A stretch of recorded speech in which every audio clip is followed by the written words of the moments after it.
Tonight's kind of a catalyst for this post. I just received another message, and it's worse than any of the others.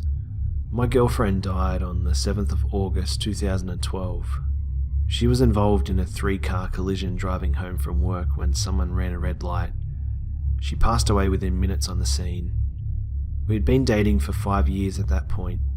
She wasn't big on the idea of marriage. It felt archaic, she said, and it gave her a weird vibe. But if she had been, I would have married her within 3 months of our relationship.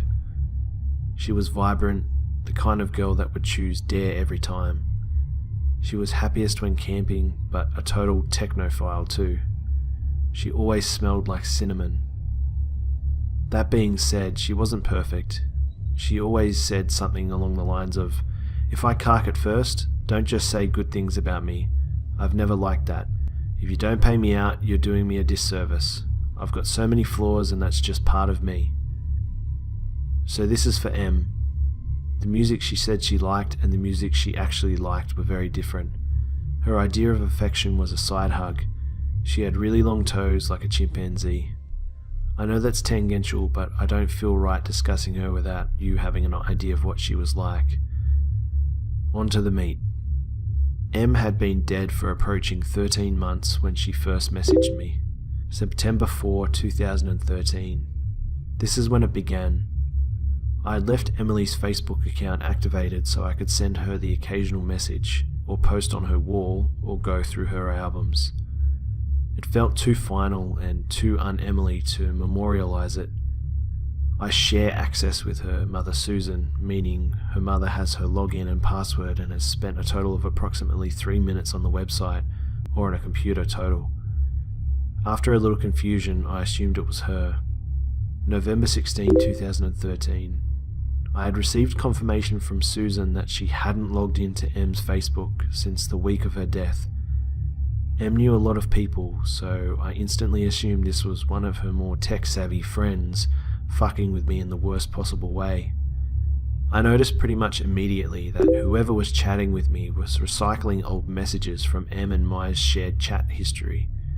The wheels on the bus comment was from when we were discussing songs to play on a road trip that never eventuated. Hello happened a million times. Around February 2014, Emily started tagging herself in my photos. I would get notifications for them, but the tag would generally always be removed by the time I got to it. The first time I actually caught one, it felt like someone had punched me in the gut.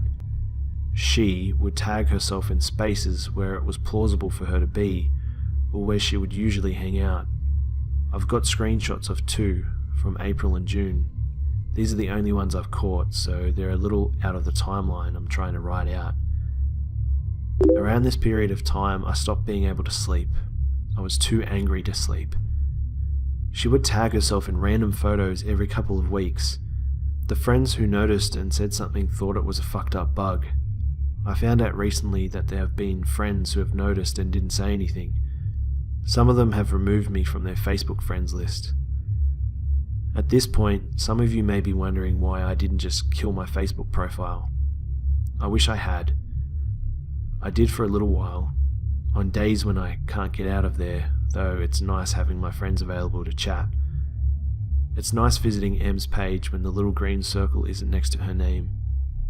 I was already socially reclusive when M was alive. Her death turned me into something pretty close to a hermit, and Facebook and MMOs were and are my only real social outlets. On March 15th, I sent what I assumed was M's hacker a message.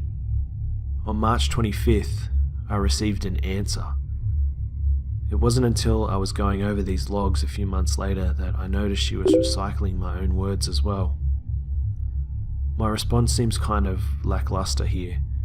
I was intentionally providing him or her with emotional bait to keep them interested in their game. I was working off the assumption that the kind of person to do this would be the kind of person that would thrive on the distress of others. I was posting in tech forums looking for ways to track this person, contacting Facebook. I needed to keep them around so I could gather evidence. Before anyone asks, yes, I had changed the password and all the security info countless times. 16th of April, I received this. This seems like word salad, like all of our conversations so far. It's recycled from previous messages she sent. 29th of April. I hadn't discovered any leads. Facebook had told me the locations to her page had been accessed from, but since her death, they're all places I can account for.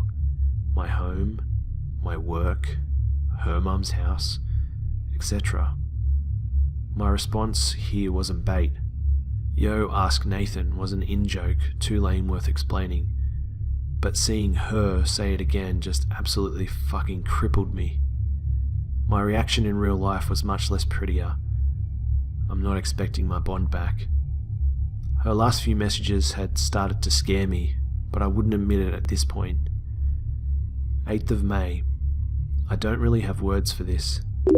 Freezing is the first original word she made. This has given me nightmares that have only started to kick in recently.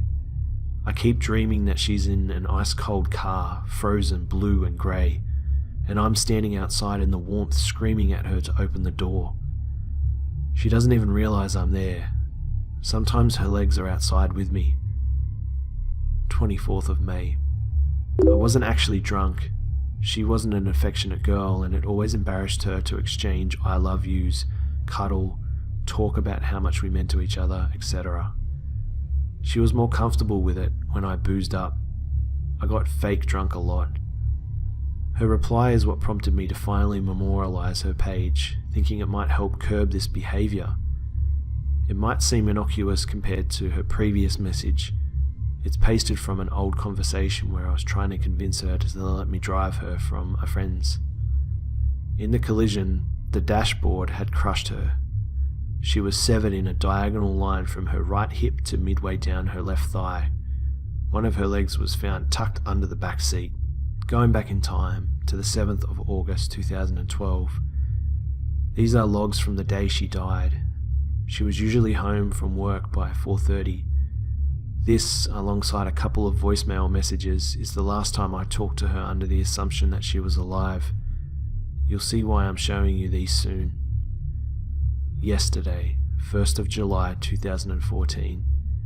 I memorialised her page a couple of days after I received the message about walking. Until today, she'd been quiet. She wasn't even tagging herself in my photos. I don't know what to do anymore. Do I kill her memorial page? What if it is her? I want to puke. I don't know what's happening. I just heard a Facebook alert. I'm too afraid to swap windows and check it out. G'day mates, it's B Buster here. I found this story on Reddit recently and I really wanted to share it with you guys as it was really creepy and it was kind of different to my usual stuff. I also wanted to tell you guys before I finish the video here that there was an update with this story not too long after the final post on Reddit.